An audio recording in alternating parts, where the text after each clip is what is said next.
Itu kalau cara yang kita buatlah. Ayat 33 sampai 37 surah Al-Imran. Itu kalau bagi perempuan.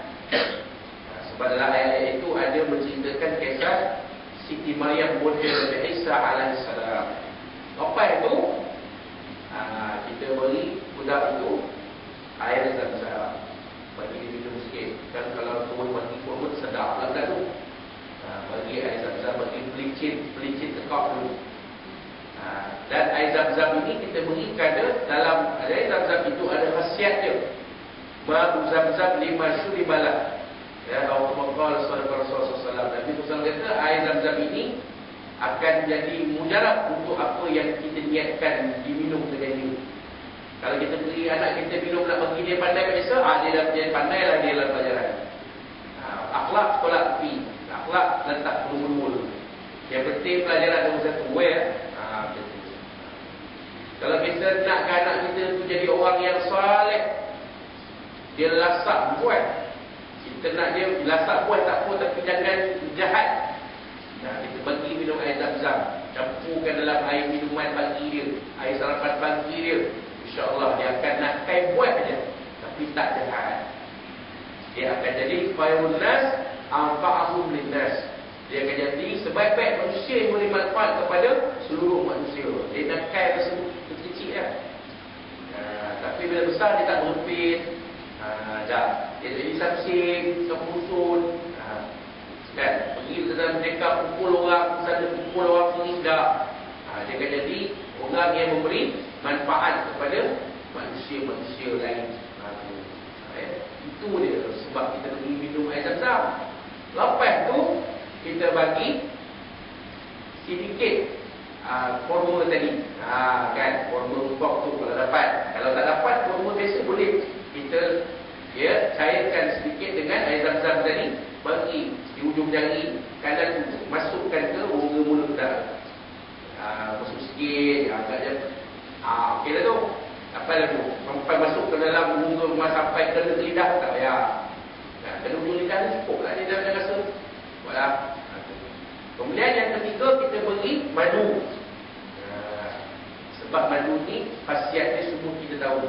Dia jadi syifa, penyembuh. Madu kan. Dan banyak mana makan madu pun, kalau madu asli tak akan kena kecuali. Itu dia. Madu kan. Al-Quran disebut madu ini ialah syifa, penyembuh. Yang akhir sekali, ambil cincin sebentuk, cincin emas sebentuk, cincin yang tak simpan dalam kotak. Saya nak beritahu kakak, kalau pergi mana-mana, jangan tinggalkan kotak barang emas. Nanti ada orang tak bagi salam, masuk, ambil bawa lagi. Itu dah berlaku pada 2 minggu lepas. Sembuh kahwin RM15,000. Allah tak bagi salam, masuk awal pagi. Dan kalau semua tak ada di rumah, pergi berkuaja, dia pun masuk. Nak keluar pergi salam tak? Masuk tak pergi salam. Ketuk je telinga grill tu, terbuka, tolak pintu, dia cari sekeliling rumah. Mana bau apa cari, dapat dia buat lari. Di PS2 anak saya pun dia buat lari. Rice cooker pun dia buat lari. Ya Allah, rice cooker pun dia buat lari. Saya faham dah, dia nak gerak benda dia. Kena lah rice cooker kan. Jadi benda jaga tak. Kalau rasa banyak sangat, simpan dalam beg. Sebab dia beg ada locker, dia simpan. Jangan simpan di rumah kak. Kalau rasa tak larat, pakai habis semua di badan. Senang sikit. Zakat pun tak keluar. Kalau tak pakai semua tak larat, sumbangkan sedikit untuk surau, untuk sponsor saat ini punya kuliah semua. Itu lebih baik, dapat pahala. Kan? Baik. Itulah yang berlaku Jadi sama-sama doa mudah-mudahan ia peristiwa ini bukanlah satu perkara yang melemahkan semangat kita lah. InsyaAllah Allah akan ganti lebih baik-baik itu. Baik. Kemudian wayabis, saya ulang tadi. Cincin cincin emas itu dilalukan di bibir budak tadi. Apa tujuannya? Supaya budak ini kata-kata yang ada hikmah, bukan merapu.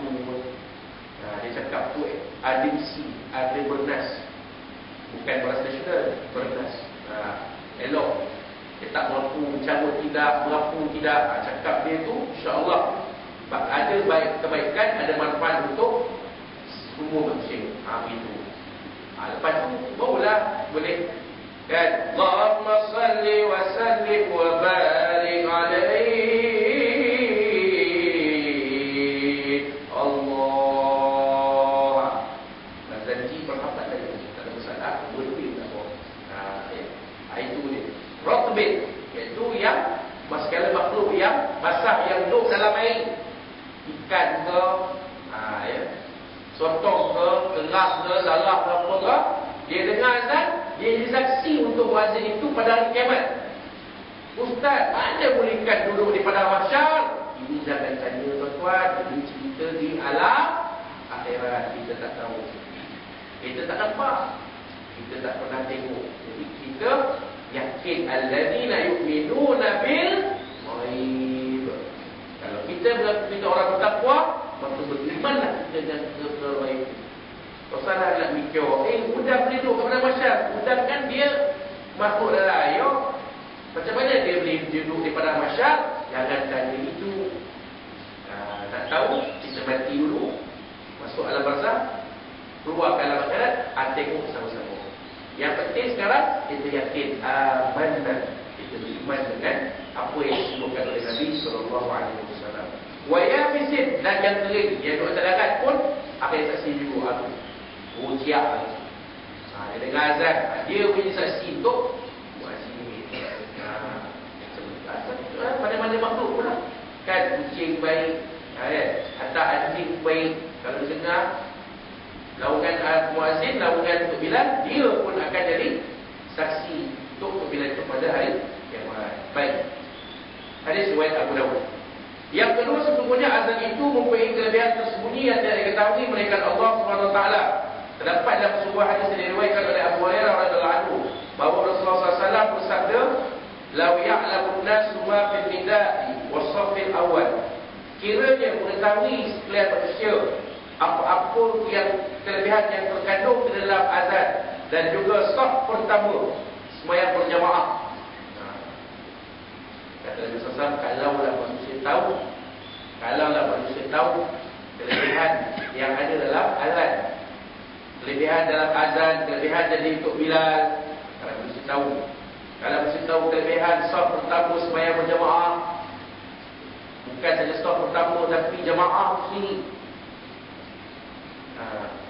Thumma lam yajidu, kemudian mereka tidak mendapati kelebihan itu illa melainkan ayastahimu, mereka terpaksa mengundi, terpaksa bersaing, terpaksa berebut. Untuk menjadi untuk Bilal kena berebut, kena undi, kena terpeduga. Ramai ni nak pakai Bilal seorang, dia minta sampai 2 orang. Pening kepala jenazah apa, pejabat takbir apa, nak buat terpeduga. Dia minta sampai 2 orang, mengatur sampai umur 21, 22. Udah jadi macam akademi fantasia. Nak jadi Bilal. Kena jenazah kamu buat nombor pula pakai badan tu. Nombor 1 datang. Buatan apa? Sampai macam tu. Yang jadi terbalik. Nama naik dalam senarai calon Bilal. Telefon pejabat agama, pejabat takbir agama, telefon. Assalamualaikum. Assalamualaikum, pejabat agama, pejabat agama, apa? Waalaikumsalam. Siapa ni? Saya ni Cik Hashim. Dari mana Cik Hashim? Kampung ni. Apa hal Cik Hashim? Saya nak tanya ni berkenaan calon masjid Bilal di Kabir Ridho ni, nama saya tak? Nama Cik Cik Hashim bin Hamzah. Macam nama pengarah, pendorong pengarah Bilal Piranti. Kebetulan nama saya Hashim bin Hamzah. Ada tak nama saya? Ada. Oh, ada dia. Jadi kalau ada tu saya minta satu orang cik. Apa dia tu cik? Minta potong nama saya. Potong nama. Tak nak jadi Bilal. Wahai kita tahu berdua jadi dua karaoke kampung. Tahun pertama bawa lagu Engkau laksana bulan. Itu tahun pertama menang. Tahun kedua menang. Oh Fatimah gadis ayu. Dia bawa lagu 60-an pula. Nah, tahun ketiga pula dia bawa lagu apa pula?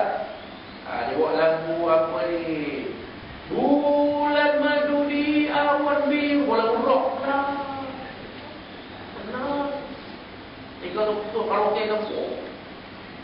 Jadi pengurusi masjid pun kena hantar nama ke pejabat takbir apa. Dia semua potong nama. Jadi Cik Hashim ni kena mengaji lah. Dia tak boleh faham. Itu senario yang berlaku sekarang. Susah benar nak mencari calon imam, calon Bilal. Bila mendengar suara imam, bila mendengar suara Bilal, bila mendengar suara Syiah, nak cari ganti pun susah. Di Perak tu, aku tak henti lagi 9 lagi musibah. Lazim ketika saya kena jawab agama, kita faham. Kan? Susah nak cari 3 orang imam pun. Ya Allah, susah. Nak cari Bilal pun. Bila suara rock and roll